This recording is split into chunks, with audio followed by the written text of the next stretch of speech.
Je pense que moi, je ne vais pas jouer à qui est-ce, si vous voulez, pour chercher les contraintes. Non, mais c'est pas qui est-ce. Non, mais c'est pas qui est-ce. Mais vous savez qu'il y a un véritable sujet là-dessus. Non, je vais vous répondre. Je vais vous répondre avec moins Allez-y. de pudeur de gazelle que l'intervenant qui était sur le plateau de télé avant moi. Moi, je pense qu'en vérité, si on dit les choses franchement, la chute du gouvernement Barnier, elle pose la question de la responsabilité politique de la situation de blocage que l'on connaît depuis maintenant plusieurs mois. Donc vous voulez la démission Et du président de la République? je dis franchement, je pense que pour débloquer la situation, effectivement, je pense que c'est le départ du président de la République qui permet de débloquer cette situation. Ouais, mais Et enfin, vous ne pouvez pas le pousser au départ. j'ai le droit de défendre le point de vue qui est le mien. Mais tant qu'il ne démissionne pas, va bien falloir c'est trouver pas un tout à fait gouvernement. vrai. Vous savez, il y a une procédure qui s'appelle la procédure de destitution du président de la République que nous avons engagée avec mes collègues de la France Insoumise depuis maintenant plusieurs mois. À l'époque, la destitution n'a pas pu être débattue à l'Assemblée nationale parce que Mme Le Pen s'y est opposée, le Rassemblement national s'y est opposé. Je pense que c'est ce sujet qui va monter en puissance. Et j'observe d'ailleurs que la semaine dernière, M. Copé, qui n'est pas de ma famille politique, a dit la même chose que moi. Il n'y a pas appelé à une destitution, il y a appelé à une démission. À la démission du oui, mais président pas une de la destitution, République. c'est pas la même chose. Je suis d'accord, mais au départ du président de la République, M. De Coursan, qui n'est pas de la même famille politique que moi, a dit la même chose. Mais pareil, démission. Et j'ai vu tout à l'heure, oui, je vous parle de la démission, pas de problème, la démission. Sur la démission, et j'observe tout à l'heure que M. Hervé Morin, qui est président de la région Normandie, dont une députée d'ailleurs siège dans le groupe Horizon à l'Assemblée nationale, a lui aussi dit que la solution devait être le départ du président de la République par sa démission. Donc j'observe que cette revendication, elle gagne même maintenant les rangs macronistes. Donc je pense, et vous l'avez cité tout à l'heure, il y avait un sondage qui disait, je crois que 65% des Français disaient qu'en cas de chute du gouvernement Barnier, c'est la question du départ du président de la République qui devrait se poser. Et moi, c'est effectivement ce que je défends. Sauf que connaissant la personne... Avant de commencer, n'oubliez pas de mettre un like et de vous abonner. Manuel Bompard, député de la France Insoumise et figure montante de la gauche française, se retrouve face à un journaliste de BFM TV pour exprimer ses critiques acerbes contre la politique d'Emmanuel Macron. Avec une énergie calme et déterminée, Bompard démontre la déconnexion de Macron et de son gouvernement avec les réalités sociales du pays. Il dénonce notamment les réformes impopulaires comme la réforme des retraites, qu'il considère comme un coup porté aux travailleurs, tout en soulignant l'injustice sociale qui s'en dégage. Selon lui, la politique d'Emmanuel Macron favorise une minorité riche et puissante, au détriment des classes populaires et des plus vulnérables. Bompard remet également en cause la gestion des crises successives, qu'il considère comme une série d'échecs, de la gestion de la pandémie de Covid-19 aux choix économiques qui appauvrissent les Français tout en enrichissant les grandes entreprises. Loin de se contenter de simples reproches, il propose une alternative radicale, soulignant que seul un changement profond des politiques économiques et sociales pourra répondre aux attentes légitimes du peuple. Cette confrontation n'est pas qu'un débat politique, c'est une mise en lumière d'un affrontement idéologique entre deux visions de la société. Bompard incarne l'opposition à un macronisme qu'il considère comme néolibéral et plaide pour un autre modèle, plus juste, plus solidaire et réellement au service des citoyens. Manuel Bompard, sauf coup de théâtre, donc on l'a bien compris, le gouvernement chutera autour de votre motion de censure, puisque vous ne voterez pas celle du Rassemblement national, donc autour du NFP qui sera voté par le RN. Est-ce qu'un autre scénario est possible dans ces dernières 48 heures? Est-ce qu'une annonce de Michel Barnier peut encore changer la donne ou son sort est scellé? Moi, je crois que son sort est scellé.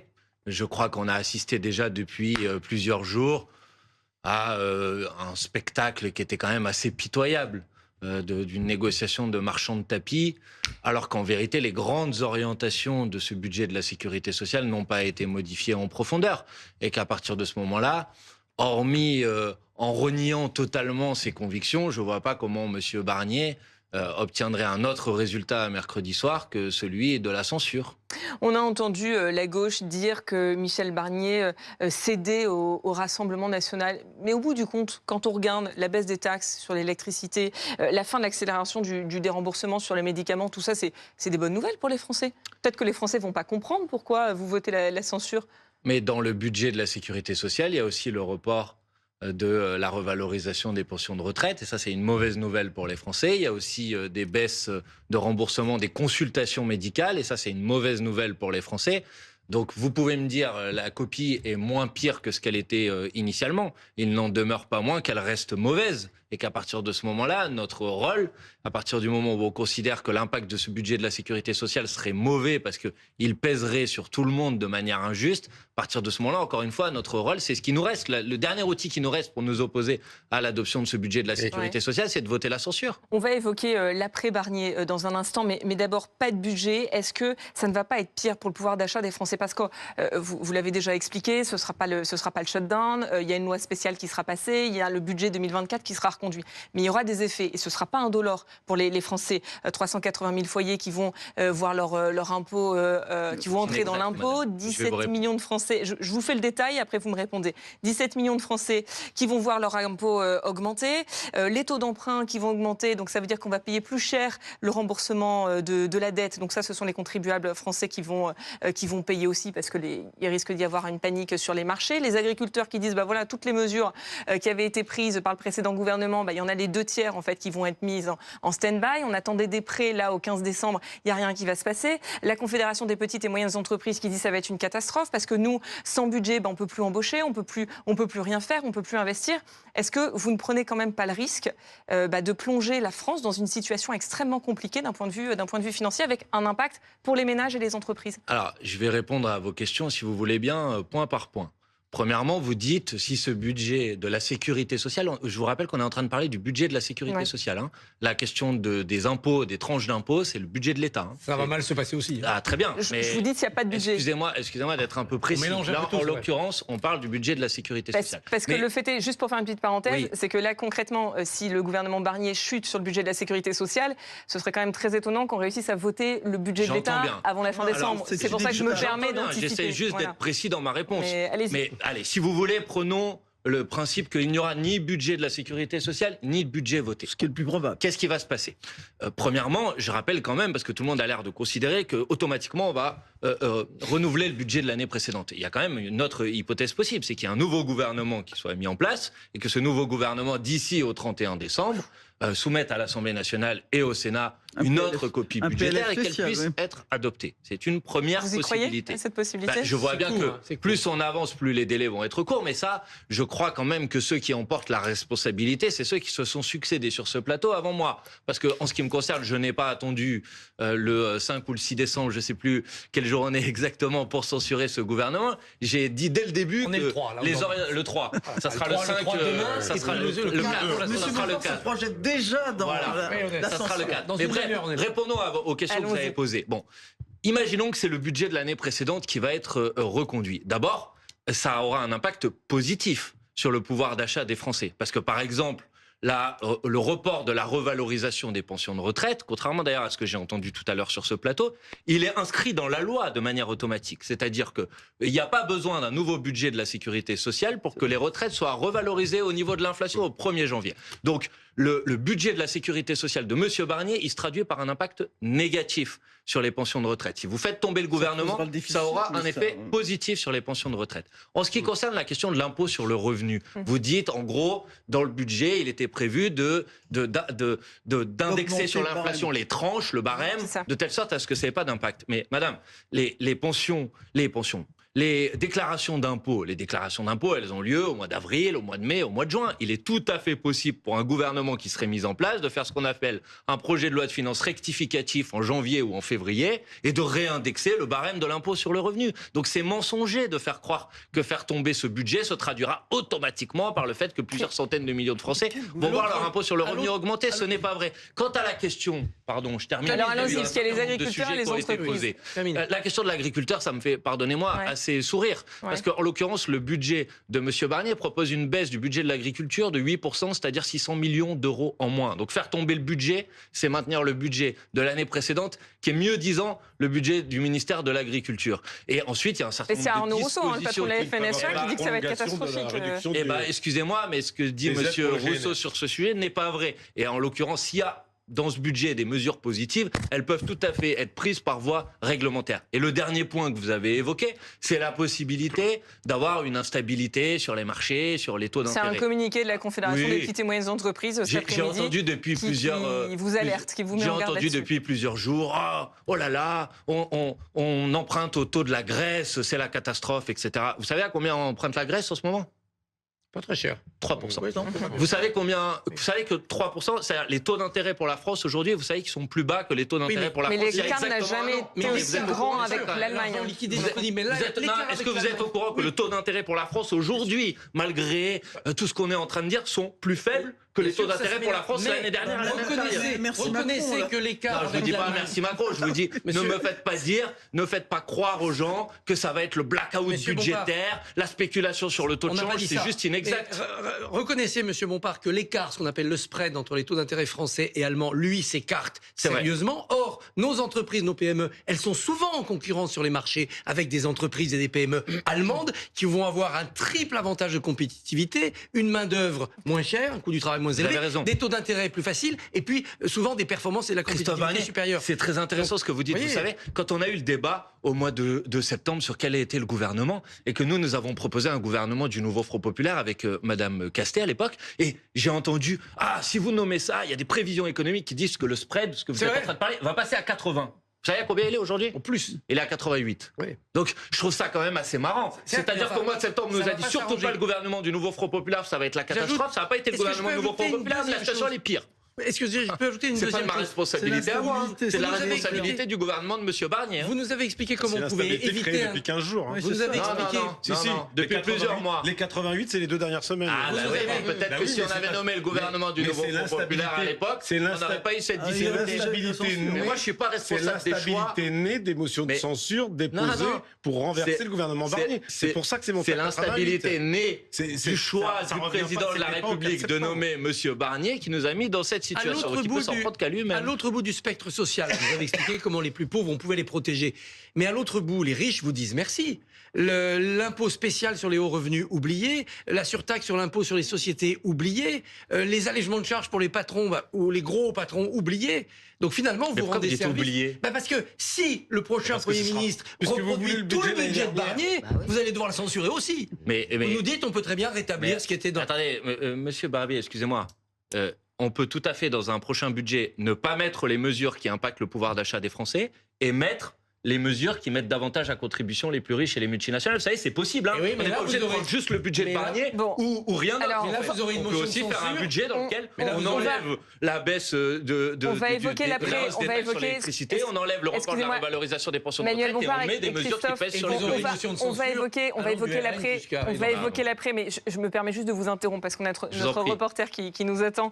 Léopold Debert, vous êtes à Riyad, en Arabie Saoudite, où vous suivez le déplacement d'Emmanuel Macron, qui suit forcément cette séquence de près.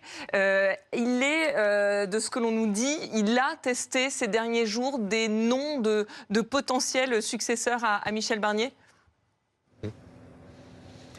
Oui, et ça bien avant le fait qu'on sache officiellement que ce 49.3 soit déposé. C'était donc dans l'après-midi à l'Assemblée nationale, parce que dès la semaine dernière, c'est ce qu'on apprend ce soir et qui est intéressant, Emmanuel Macron, il a reçu dans son bureau des proches, des personnes qui sont plus ou moins influentes, également des coups de téléphone qui ont été passés, et il a testé des noms, c'est-à-dire qu'il a soumis l'hypothèse de telle ou telle personne pour voir quelles étaient les réactions derrière. Autre information, il a aussi testé ces mêmes interlocuteurs sur le timing. Quel timing adopter pour que lui, potentiellement, réagisse? Est-ce qu'il doit réagir rapidement? Est-ce qu'il doit nommer quelqu'un également rapidement? Tout ça a été sondé, en quelque sorte.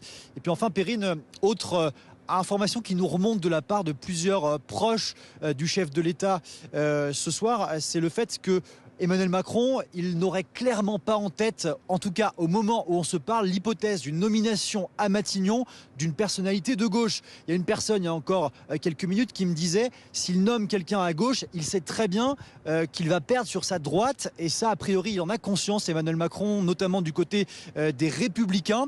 Et puis une autre personne me disait, même l'hypothèse Bernard Cazeneuve, c'est vrai qu'on en a beaucoup parlé de Bernard Cazeneuve, eh bien ça ne tiendrait potentiellement pas la corde, ça aurait pu marcher éventuellement, me dit-on, en septembre, mais là c'est trop tard maintenant, les choses sont trop cristallisées. Voilà pour les quelques informations qu'on peut vous rapporter au moment où on se parle, Perrine, alors qu'ici le président poursuit son déplacement en Arabie Saoudite. Et il va arriver, il va revenir en France, si je ne me trompe pas, mercredi soir, donc pile au moment de la censure du gouvernement Barnier. Merci beaucoup Léopold Debert.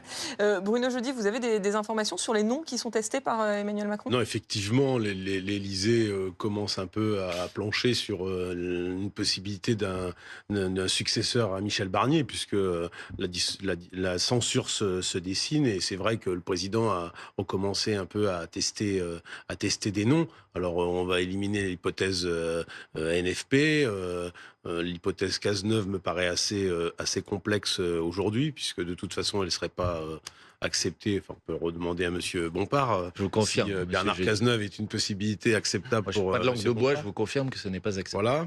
Et c'est vrai que là, sur les images, on voit les noms, on voit les visages de Sébastien Lecornu et François Bayrou, qui sont deux possibilités effectivement que le président peut avoir en tête, sachant quand même que Sébastien Lecornu fait partie du gouvernement Barnier. Donc bon, en revanche, l'hypothèse de François Bayrou est un nom qui tourne depuis quelques jours. Alors la question, c'est toujours savoir si c'est lui qui l'a fait tourner ou si c'est une possibilité, si c'est une possibilité réelle. Il a mauvais esprit, Bruno Jeudi. Non, j'essaie toujours de mettre toutes les. Mais c'est vrai que François Bayrou, candidat centriste, moi, à mon avis, la difficulté pour François Bayrou, c'est quand même plutôt sa relation avec les LR.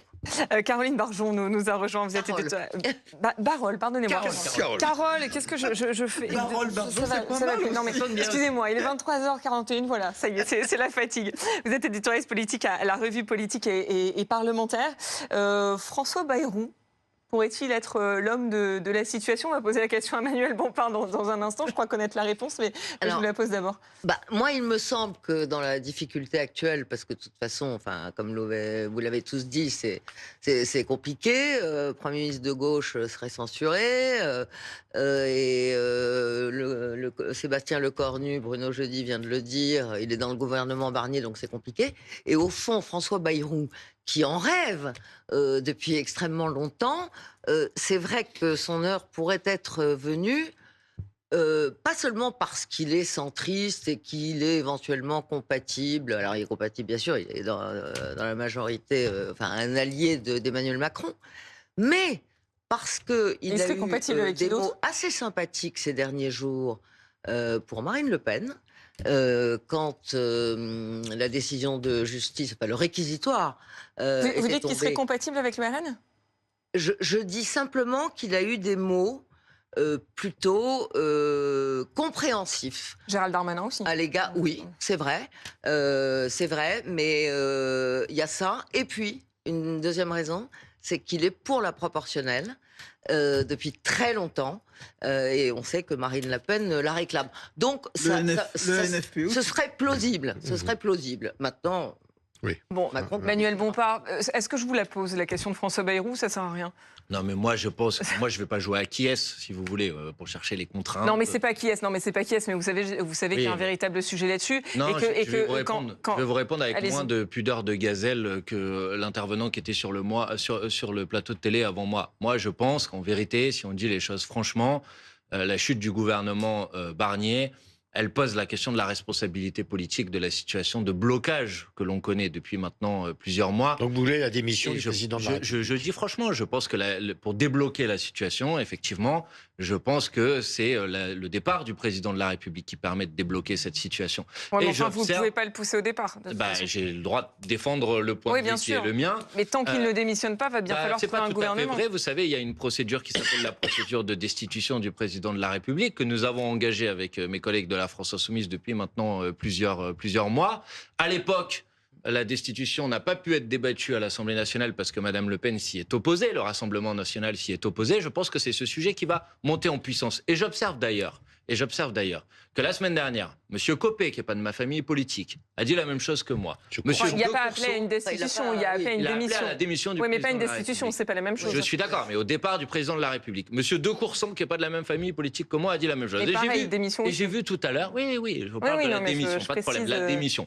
Sur la démission, et j'observe tout à l'heure que M. Hervé Morin, qui est président de la région Normandie, dont une députée d'ailleurs siège dans le groupe Horizon à l'Assemblée nationale, a lui aussi dit que la solution devait être le départ du président de la République par sa démission. Donc j'observe que cette revendication, elle gagne même maintenant les rangs macronistes. Donc je pense, et vous l'avez cité tout à l'heure, il y avait un sondage qui disait, je crois que 65% des Français disaient qu'en cas de chute du gouvernement Barnier, c'est la question du départ du président de la République qui devrait se poser. Et moi, c'est effectivement ce que je défends. Sauf que connaissant la personnalité d'Emmanuel Macron, Yves Tréhard, est-ce que ce scénario est possible?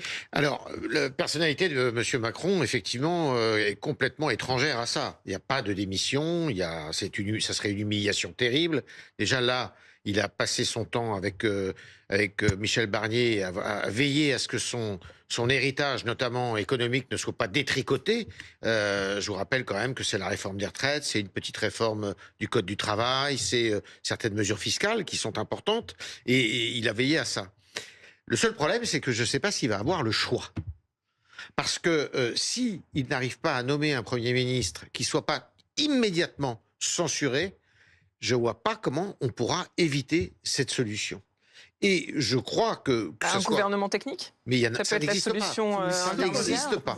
Ouais. Pas dans un pays comme la France. Ça n'existe pas, un gouvernement technique. D'ailleurs, je défie à quiconque de trouver un nom. Peut-être M. Villeroy de Gallo, le patron de la banque, de la Banque centrale. Je doute qu'il aille sur ce terrain-là. Donc ça sera compliqué. Je suis d'accord avec Bruno, François Bayrou et Carole, François Bayrou, mais François Bayrou, il se fait censurer immédiatement par Est-ce qu'il pourrait trouver des alliés? Est-ce qu'il pourrait avoir le soutien du Rassemblement national? Bien sûr que non. Alors là, certainement pas. Vous disiez tout à l'heure qu'il avait fait quelques... Non. La question, et ça je suis d'accord avec Signer la pétition sur macron-destitution.fr. Non, mais moi c'est pas pour des raisons militantes. C'est que je ne vois pas comment on pourra s'en sortir sans je pense que le débat va monter. Il va monter très fort, très puissamment, et ça va déteindre sur la plupart des groupes politiques. Alors, je vais poser, dans un instant, j'aimerais, Manuel Bompard, que vous réagissiez à la question de Soufiane, mais avant, juste Christophe Barbier, sur ce scénario-là, un scénario d'une démission d'Emmanuel Macron, ou deux scénarios que vous privilégiez, si je comprends bien, celui de la destitution. Non, l'un ou l'autre me convient, madame. L'important, c'est la finalité, on a Pour compris. la destitution, je ne vois pas la base juridique, elle est tellement encadrée de manière précise qu'à mon avis, ça n'a aucune chance d'aboutir, à moins que Macron ne commette des actes qui relèvent quasiment de la haute trahison. Pour l'instant, ce n'est pas le cas. Sur la démission, imaginons que Emmanuel Macron, le 7 décembre, parlons là, dans quelques jours, en inaugurant Notre-Dame, soit touché par la grâce et il démissionne. Que se passe-t-il? 40 jours, nous allons donc élire un nouveau président de la République le 17 janvier. Vous croyez qu'il est sérieux d'avoir une campagne pendant les fêtes où les partis et les candidats n'ont que 40 jours pour présenter un programme crédible et financé aux électeurs? Ça va être évidemment la foire à la démagogie. Tout le monde va promettre n'importe quoi, plus beau que l'autre, plus gratuit que l'autre, pour avoir des voix. Pendant ce temps-là, il faudra trouver les 500 signatures. Certains vont avoir du mal. Évidemment, ça empêche toute solution de primaire ou d'organisation des camps de se faire. Donc il y aura, Attal, Édouard Philippe, Wauquiez et peut-être Bayrou candidat. Et puis il y aura peut-être le PS qui va essayer de lancer quelqu'un. Certains dans les petits partis de gauche comme les communistes auront du mal à avoir les 500 signatures. Et il y aura donc Mélenchon-Le Pen au deuxième tour de la présidentielle. Tous les deux très heureux parce que Mélenchon est quand même un tout petit peu rattrapé par son âge. Il est aussi vieux que Barnier et il est aussi en forme. Donc c'est pas vraiment un obstacle. Mais surtout, il voit bien que la gauche social-démocrate s'organise tout doucement. Cazeneuve, Glucksmann, le retour de Hollande. Faut leur couper l'herbe sous le pied. C'est l'idéal d'une présidentielle anticipée. Et Marine Le Pen, il y a les juges. Alors attendez, Mélenchon-Le Pen. Donc c'est Le Pen élu. Le calendrier ne marche pas. Le calendrier, les problèmes de calendrier. Je vous rappelle quand même que la dissolution a eu lieu fin juillet. Et qu'on a voté au mois de juillet. Mais c'est pas sérieux. Alors, attendez, c'est pas sérieux de faire une présidentielle et de dire aux Français, attendez, pour 5 ans, vous engagez le pays, sans qu'ils aient même le temps, les Français, entre la bûche et la dinde. Mais il y a un autre scénario. Attendez tous, juste une question, et après je vous laisse la parole, Roselyne, promis. Parce que j'aimerais quand même qu'on réagisse à ce que dit Soufiane avant de se projeter sur une éventuelle présidentielle et un éventuel deuxième tour. Exactement. Soufiane qui pose cette question. Monsieur Bompard, quel est l'avenir du NFP? Est-ce qu'il y a encore une union de la gauche? Et forcément, j'imagine que beaucoup des électeurs doivent s'interroger ces derniers jours parce qu'il y a une espèce de cacophonie entre le PS et les Insoumis, quand on a Boris Vallaud et Olivier Faure qui se disent, eux, favorables à un gouvernement de gauche qui passerait par un pacte de non-censure avec les groupes politiques hors Rassemblement national. Jean-Luc Mélenchon a déjà dit niette. Il dit si c'est ça, ça reviendrait en fait à faire une alliance, un socle commun hors NFP. Dans ce cas-là, ce serait la rupture. Est-ce que vous parlez encore d'une seule et même voix? Moi, je pense que, en tout cas, l'union de la gauche, puisque c'est le terme qui a été employé, ça s'appelle, dans la dernière élection législative, le Nouveau Front Populaire. Et le Nouveau Front Populaire, ce sont des députés qui ont été élus sur la base d'un programme. Et nous restons fidèles à cet objectif et à ce programme. Maintenant, j'observe, comme vous, qu'il y a eu un certain nombre de prises de position, y compris de certaines figures du Parti socialiste, qui cherchent à s'en émanciper. Et je le regrette. Maintenant, vous me posez la question de savoir si, en cas de nouvelle élection, par exemple d'élection présidentielle anticipée, il peut y avoir du rassemblement. Je vous renvoie à ce que nous avons proposé par la voix de Jean-Luc Mélenchon vendredi soir. C'est l'idée de dire que s'il y a une élection présidentielle anticipée, nous proposerons une candidature commune à tous ceux qui veulent avoir un candidat commun à l'élection présidentielle sur un programme qui est un programme de rupture. Sur le programme des Insoumis. Le programme qu'on a c'est ce qu'a dit Jean-Luc Mélenchon. Oui, mais c'est un programme qu'on a défendu ensemble. Jean-Luc Mélenchon, il dit pas le programme en programme LFI. Il dit qu'il a proposé une candidature commune sur la base du programme LFI. Et Olivier Faure lui a répondu ce week-end. Olivier Faure lui a répondu ce week-end. Il lui a dit, monsieur Jean-Luc Mélenchon, faites preuve un peu d'humilité. Je ne vois pas très bien au nom de quoi Jean-Luc Mélenchon serait le candidat naturel, ni même pourquoi son programme serait celui qui s'imposerait à tous. Parce qu'il a fait 22% il y a 2 ans, alors que la candidate soutenue par Olivier Faure a fait 1,75. Je sais pas, je propose juste après, le PS vous répond qu'ils ont remporté. Le PS vous répond qu'ils étaient en tête des élections européennes et que Glucksmann était devant. Mais Raphaël Glucksmann n'est pas membre du Parti socialiste. Non, mais c'était avec le soutien du Parti socialiste. Écoutez, si vous me posez la question de savoir pourquoi je considère que c'est le programme qui est un programme de rupture et une candidature qui, de mon point de vue, si ça doit avoir lieu dans les prochaines semaines, doit être celle de Jean-Luc Mélenchon, j'ai déjà répondu pourquoi. C'est parce que je pense qu'aujourd'hui, il est le mieux placé à gauche pour porter nos couleurs. Mais je souhaite que ça puisse être effectivement une candidature commune pour répondre à la question qui a été posée. Sur la base du programme LFI. Il y a un autre scénario, c'est-à-dire que effectivement, on reconduit là au 31 décembre le système des 12e provisoires, quinquennat. Alors, il y a une chose qui m'étonne, c'est que depuis le début de notre discussion, on situe la dissolution au 7 juillet. Pas du tout. La dissolution, le décret de dissolution est le 9 juin. Oui, mais le texte de la Constitution, c'est qu'il ne peut être procédé à une nouvelle dissolution dans l'année qui suit les législatives. Et donc on prend en compte le jour du vote, d'après les constitutionnalistes. C'est un mois de... Voilà. Là, il y a un débat. Il y a un débat sur la possibilité de la dissolution. Il y a un débat technique là-dessus. Un an après, il y a un débat technique. S'il y a une dissolution le 7 ou le 8 juillet, ça fait voter. Et on va les Français mi-août. On va on constate que effectivement c'est le désordre à l'Assemblée nationale et il y a dissolution avant même d'envisager un scénario de renoncement du. Non mais je dis pas que c'est une solution que je préconise. J'ouvre un débat technique constitutionnel. Et je respecte votre point de vue, mais je veux juste dire, parce que je vous ai entendu tout à l'heure, et puis même dans le plateau précédent, faire croire en quelque sorte que si nous appelions à l'élection d'une présidentielle anticipée, c'était pour des raisons qui étaient des raisons partidaires ou tactiques. Mais c'est précisément... Mais non, pas du tout. C'est précisément parce que nous pensons, et j'observe que 65% je crois des Français pensent la même chose que nous, que c'est la seule manière de sortir le pays de la situation de blocage politique. Pour rendre la parole aux Français, leur permettre de trancher clairement entre les organisations politiques. Pardonnez-moi, mais avec ce n'est pas vrai, ça. Excusez-moi, mais c'est la question que Rémi... Un président nouvellement élu... Non, il peut pas dissoudre. Attendez. Un président nouvellement élu... aura forcément une majorité. Non, il a la possibilité de procéder par référendum pour modifier la Constitution et par exemple modifier le mode de scrutin et convoquer ensuite immédiatement de nouvelles élections législatives qui permettent de mettre en place une nouvelle assemblée. Et ce n'est pas vrai qu'on peut organiser un référendum ça prendrait combien de temps On doit organiser une élection présidentielle dans un délai pas de 40 jours mais compris entre 20 et 35 jours selon la Constitution. Et on a été capable d'organiser des élections législatives dans un délai inférieur à 1 mois. Donc je pense qu'on est capable... En conclusion, l'intervention de Manuel Bompard dans cette vidéo offre une critique sans concession de la politique menée par Emmanuel Macron et son gouvernement. Face à un système qu'il juge profondément injuste et inégalitaire, Bompard appelle clairement à une rupture avec les orientations économiques et sociales actuelles. Il remet en cause l'approche macroniste qui, selon lui, privilégie une vision libérale de l'économie au détriment des citoyens ordinaires, des travailleurs et des plus précaires. Pour lui, le modèle macronien est celui d'une élite déconnectée des réalités du terrain, qui cherche à préserver ses privilèges au lieu de répondre aux besoins fondamentaux de la majorité. À travers ses propos, Bompard met également en avant la nécessité d'un changement radical de direction pour le pays.